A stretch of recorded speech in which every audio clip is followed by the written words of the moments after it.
कि मस्जिद हमारी शहीद कर दी और उस जगह मंदिर बनाया जा रहा है। तो ये तो बिल्कुल कानून के खिलाफ है, इंसानियत के खिलाफ है, बहरहाल दुनिया की रिवायात के खिलाफ है। भाई दुनिया के अंदर सब लोग मुख्तलिफ मजहब धर्म के लोग कर और मुख्तलिफ यानी मजहब 84 का बात तो करिए, आपने क्या किया 5 साल में, उसकी बात करिए। 84 में हुआ तो हुआ, आपने क्या किया? You were voted to create jobs, you didn't create any jobs. मत लगाइए। समझे? आप देखिए, पंडित नेहरू थे। पंडित नेहरू ने धर्म को पॉलिटिक्स नहीं लगाया। लाल बहादुर शास्त्री थे, उन्होंने नहीं लगाया। Okay, it is okay to go visit temple once in a while if you wish. That's okay, perfectly normal. But you can't make that the main platform. Secularism का ही बोलबाला हो सकता है हिंदू धर्म को गरियाने से? क्या सेकुलरिज्म तभी हो सकता है जब दीपावली में बिजलियां काट दी जाए, कमोक धर्म के समय जो 24 घंटे बिजलियां दिए जाए? क्या यही सेकुलरिज्म है? क्या सेकुलरिज्म यही? मेरा ये चैनल सब्सक्राइब करें और मेरे हर अपडेट आपको मिले, इसके लिए बेल आइकन जरूर दबाइएगा। आप सभी को मेरी ढेर सारी शुभकामनाएं।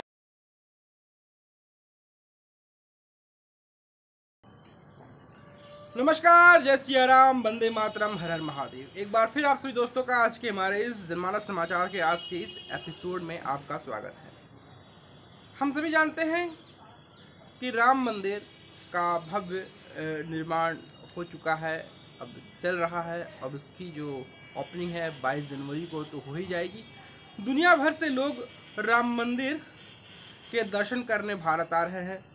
आलम यह है कि दुनिया भर के देश, तकरीबन हम बात करें 55 देशों की नदियों का जल और मिट्टी जो है राम मंदिर की स्थापना में, श्री राम लला की स्थापना में आ रही है 55 देशों से। और कुछ ऐसे देश हैं जहाँ पर राम भगवान की कथा का मंचन होता है और वो लोग कहते हैं कि उनके पूर्वज भी राम भगवान से एसोसिएटेड हैं। थाईलैंड वगैरह से भी कुछ लोग हैं, वो आ रहे हैं। जहाँ राम मंदिर की स्थापना को लेकर पूरी दुनिया के जो हिंदू सनातन धर्म परंपरा को मानने वाले हैं, उनके लिए ये किसी चमत्कार से कम नहीं है। लेकिन हमारे देश में कुछ ऐसे लोग हैं जिनके लिए ये किसी विपदा से कम नहीं है। वो कह रहे हैं कि राम मंदिर की स्थापना तो हो रही है, लेकिन अगर राम मंदिर की स्थापना हो रही है तो फिर सेकुलरिज्म कहाँ गया? जिस सेकुलरिज्म की बुनियाद हमारे चचा नेहरू ने दी थी पूरे भारतवर्ष को, वो सेकुलरिज्म कहाँ गया? ऐसा कहने वाले वो लोग हैं जो कांग्रेस से संबंधित है। हम बात कर रहे हैं ओवरसीज कांग्रेस के प्रेसिडेंट सैम पैत्रोदा की। मत लगाइए। समझे? आप देखिए, पंडित नेहरू थे। पंडित नेहरू ने धर्म को पॉलिटिक्स नहीं लगाया।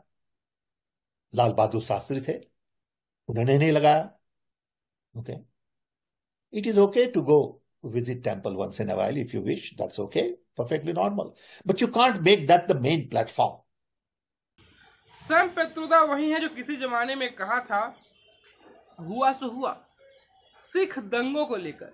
और ये बातें जो उन्होंने कहा था सिख दंगों को लेकर, उन्होंने मजाक कर दिया, हुआ सो हुआ सिख दंगा। इससे क्या हो गया? ये बातें नरेंद्र मोदी साहब ने इसको ऐसे इस्तेमाल की कि चुनाव में कांग्रेस की भरकस हार हुई। सलाहकारों में से है राहुल गांधी के।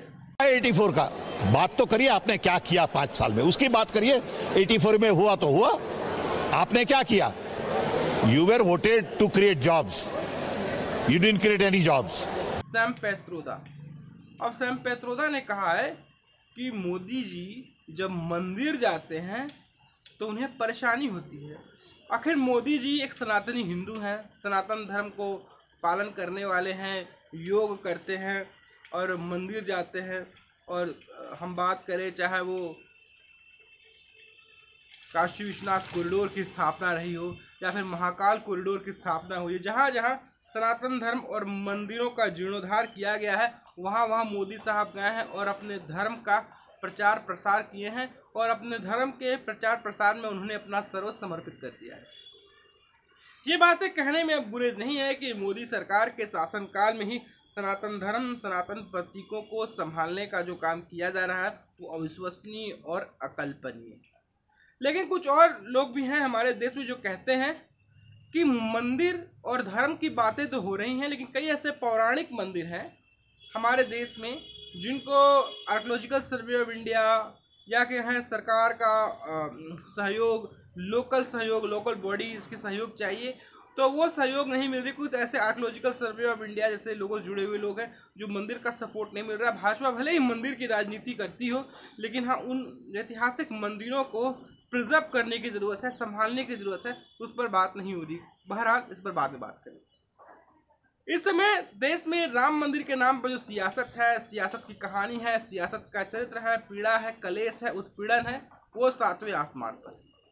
कुछ लोग कहते हैं कि हम तो वामपंथी हैं, हम तो कम्युनिस्ट हैं, हम तो मंदिर पूजा पाठ करते ही नहीं हैं, हम तो मंदिर जाते ही नहीं हैं, हम कम्युनिस्ट हैं भैया, हम तो नास्तिक हैं और नास्तिक तो मंदिर जाइबे नहीं करता है, तो हम मंदिर क्यों जाएं।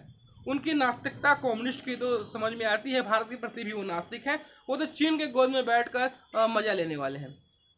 और कुछ लोग ऐसे हैं वो कहते हैं कि इंशाअल्लाह हमारे मस्जिद को मंदिर में कन्वर्ट कर दिया गया, उनको चाहिए कि हमारे मंदिर को, हमारी मस्जिद को हमें सौंप दिया जाए कि मस्जिद हमारी शहीद कर दी और उस जगह मंदिर बनाया जा रहा है। तो ये तो बिल्कुल कानून के खिलाफ है, इंसानियत के खिलाफ है, बहरहाल दुनिया की रिवायात के खिलाफ है।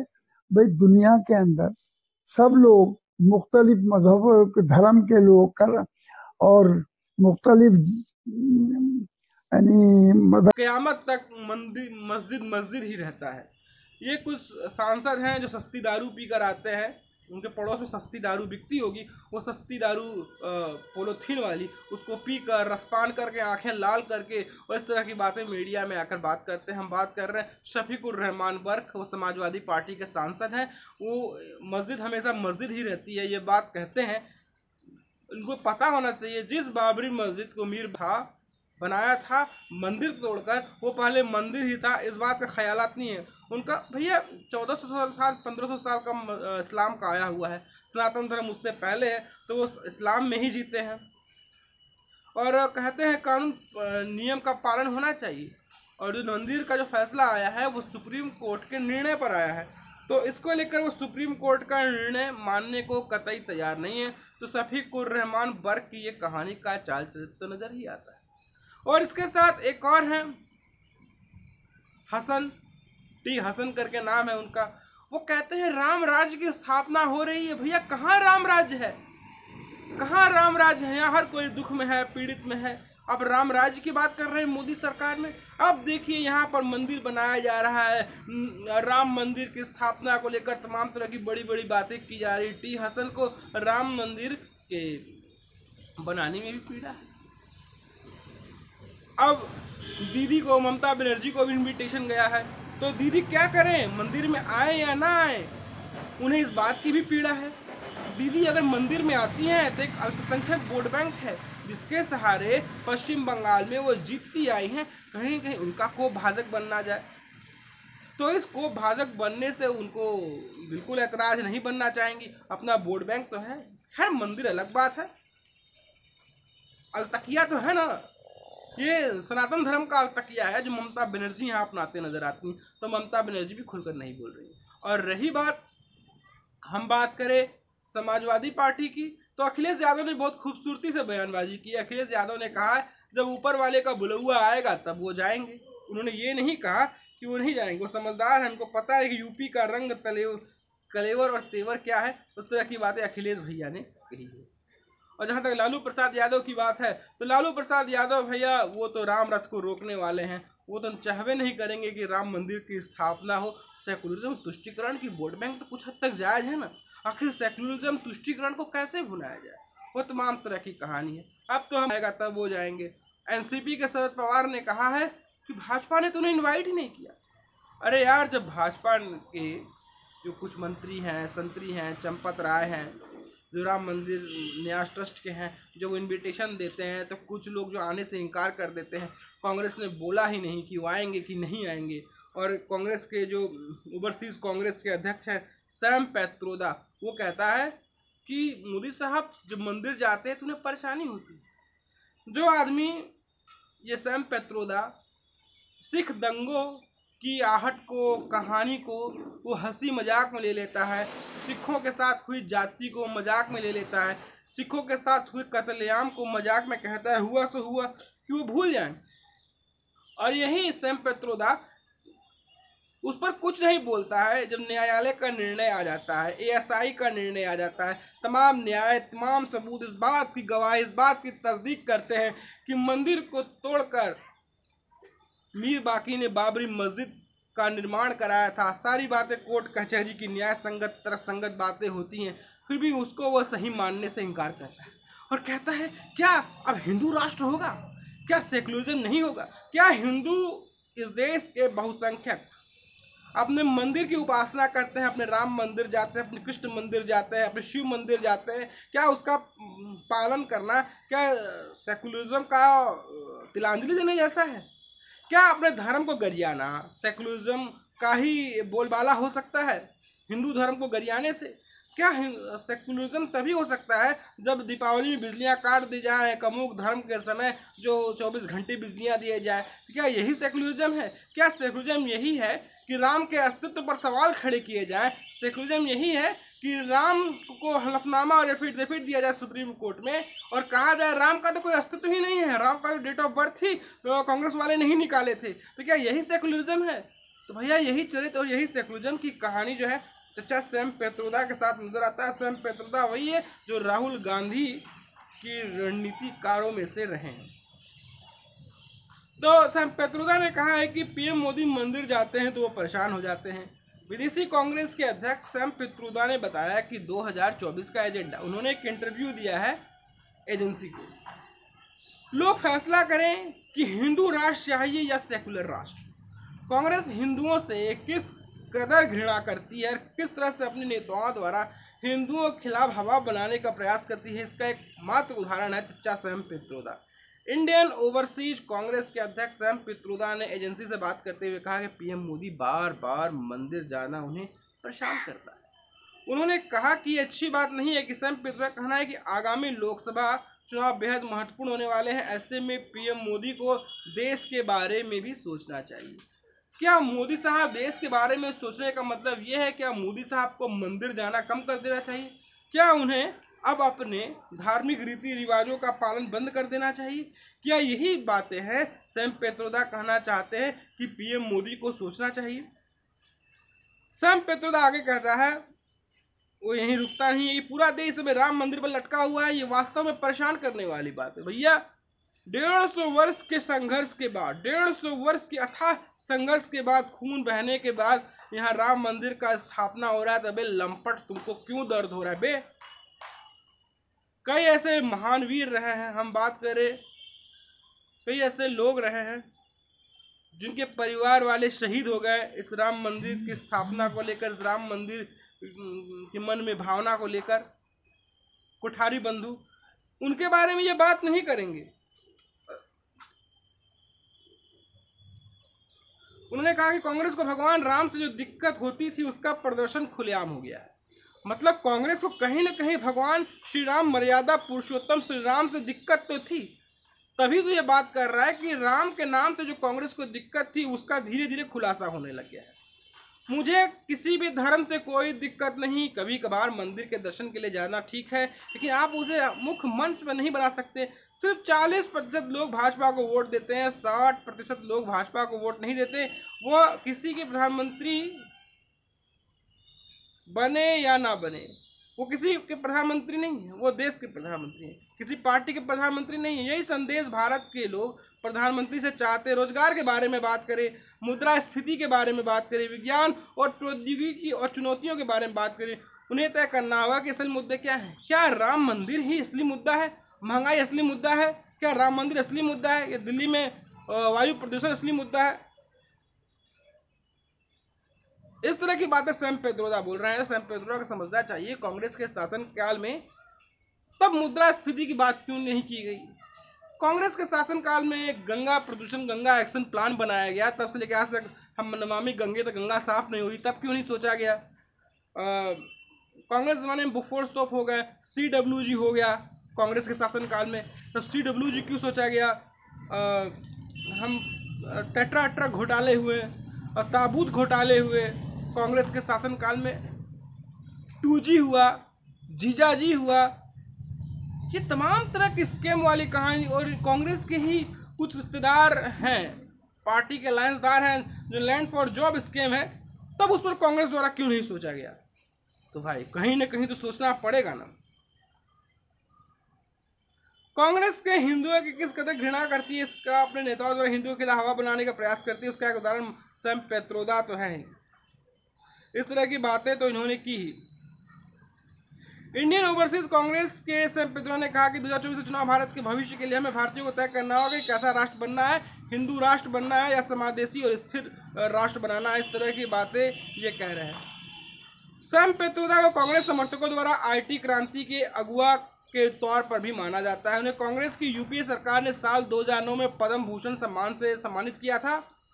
इसके बाद वे कांग्रेस पार्टी की गुलामी करते हैं और कांग्रेस पार्टी सुप्रीम कोर्ट से लेकर संसद तक भगवान राम को काल्पनिक बताती रही है और हिंदुओं के हृदय में बसे भगवान राम को अपनी कुंठा का वो प्रदर्शन करती रही है। अयोध्या में लगभग तैयार हो चुके भगवान राम के भव्य मंदिर का लोकार्पण से पहले राजनीतिक धार्मिक विदेश फैलाने की कोशिश कर रही है और इसी क्रम में सैम पेत्रोदा उसे हथियार बना रहे हैं।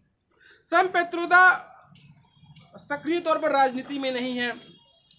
ओवरसीज कांग्रेस देखते हैं, चट्टल है कांग्रेस के, तो इन्हें ही बोलने के लिए चुना गया है। कम से कम ये बोले तो कम से कम राजनीतिक नुकसान कम होगा। कोई पॉलिटिकल पार्टी जो पॉलिटिकल फेज है अगर वो बोलेगी इससे कहीं पॉलिटिकल नुकसान न हो जाए, शायद इसीलिए सैम पेत्रोदा को ही उकसाया गया है कि सैम पेत्रोदा क्यों आप ही ने पहल किया जाए। गौरतलब है कि 22 जनवरी को अयोध्या में भगवान राम के मंदिर का जो है वो पट खुलने वाला है। प्राण प्रतिष्ठा समारोह किया जा रहा है। प्रधानमंत्री नरेंद्र मोदी स्वागत में अयोध्या में होंगे। इस कार्यक्रम में विपक्ष के नेताओं को भी आमंत्रित किया गया। सोनिया गांधी, राहुल गांधी के भी नाम है। वहीं हजारों की संख्या में अन्य गणमान्य लोग भी शामिल होकर हिंदू वोट बैंक को हथियार की कोशिश को तो कांग्रेस कर ही रही है, साथ ही वो गैर हिंदुओं को वोटरों को अपने साथ लाने के लिए सैम पेत्रोदा जैसे लोगों का भरकस इस्तेमाल करने की कोशिशें भी कर रही है। तो उनको लग रहा है कि राम मंदिर का पट खुल जाएगा तो हिंदू वोट बैंक जो का ध्रुवीकरण हो जाएगा, पोलराइज हो जाएगा और हिंदू वोट बैंक पोलराइज होकर वो भाजपा को वोट करेगा। इसके पीछे कई कारण हैं, आप देख सकते हैं।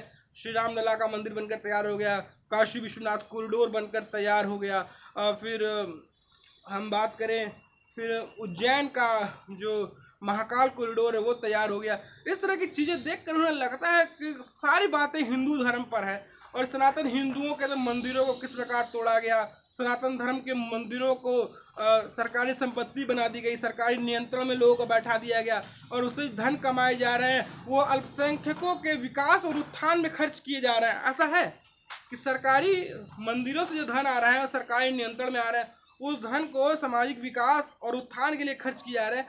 और बड़े बड़े मस्जिद हैं, बड़े बड़े चर्च हैं, उसके पैसे सरकार के नियंत्रण में नहीं आ रहे, वो उन पार्टी के ठेकेदार, धर्म के ठेकेदारों के पास ही आ रहे हैं। न सरकार के कोई बड़ा सा मस्जिद छोड़ देख लीजिए, वो कोई सरकार के नियंत्रण में है। आप छोड़ दीजिए ताजमहल ASI के अंदर आता है, उसको छोड़ दीजिए। बाकी जितने मस्जिदें हैं कोई सरकार के नियंत्रण में है, लेकिन सारी मंदिरें सरकार के नियंत्रण में है। मंदिरों के पैसे से हम खुद जो है अपने हिंदुओं के समाज की विकास की कहानी को, गाड़ी को आगे रफ्तार दे सकते हैं, लेकिन इससे इतने पैसे आते हैं वो सब सरकार के नियंत्रण में जाते हैं और सरकार उस अल्पसंख्यकों वगैरह के अख्तियार में है, उस पर खर्च करती है। इसका सबसे बड़ा उदाहरण तमिलनाडु है। तमिलनाडु में बड़े बड़े मंदिर हैं और उनके जो कर्ता धर्ता है वो किसी क्रिश्चियन को बना दिया जाता है। मैं तो आपको ये बता दूं, किसी ज़माने में जब उत्तर प्रदेश में कुंभ हुआ करता था, कुंभ का कंट्रोलर किसी शांति दूत को बना दिया गया था, जिसका सनातन धर्म और सनातन प्रवृत्ति से कोई लेना देना नहीं। ये तो कहानी। जाते जाते मैं इतना ही कहना चाहता हूँ यानी और बातें खल सकती हैं, यानी और बातें लग सकती है, इनके जहन में और पीड़ा और का ज्वार पैदा हो सकता है। वो इसलिए हो सकता है क्योंकि अयोध्या स्टेशन का नाम बदलकर अब अयोध्या धाम रख दिया गया है, और ये बातें भी इनके मन में पीड़ा और वेदना और दर्द की अथाह सागर में और ज़्यादा जो है वो दर्द पैदा कर सकता है। तो रही बात सैम पैत्रोदा की, तो सैम पैत्रोदा ने ये बोला है कि मोदी साहब जब मंदिर जाते हैं तो परेशानी होती है। तो आपके राहुल बाबा भी तो मंदिर जाते थे, एक ज़माने में टेम्पल रन करते थे, अब टेम्पल रन नहीं करते। और वो कहते हैं मंदिर तो लड़कियां छेड़ने जाते हैं। फिर किसी ईसाई पादरी के साथ वो मिलकर ईसाईयत का ज्ञान भी लेते हैं। तो हमने भारत जोड़ो यात्रा, भारत तोड़ो यात्रा में हमने देखी, अब पूर्व से पश्चिम की यात्रा कर रहे हैं। देखिए राहुल बाबा, अब कितना भी यात्रा पूर्व से पश्चिम करें, उत्तर से दक्षिण करें, ये तो जनता ही बचाएगी कि आप कितना सार्वभौम है राजनीति में और कितना सर्वव्यापक है। तो दोस्तों, आपको हमारी ये कहानी कैसे लगी, आपको हमारा एपिसोड कैसा लगा, आप हमें जरूर बताएं। दोस्तों, आपसे गुजारिश है, निवेदन है कि आप हमारे चैनल को लाइक कर ले, शेयर कर ले, सब्सक्राइब कर ले और सब्सक्रिप्शन का रेड बटन जरूर दबाएं। तो हम फिर हाजिर होंगे एक नई कहानी के साथ, एक नए एपिसोड के साथ, एक नई चर्चा के साथ और राष्ट्रवाद की एक नई कहानी के साथ। तब तक इजाजत दीजिए। नमस्कार, जय श्री राम, वंदे मातरम। फिर मिलते हैं। जय श्री राम।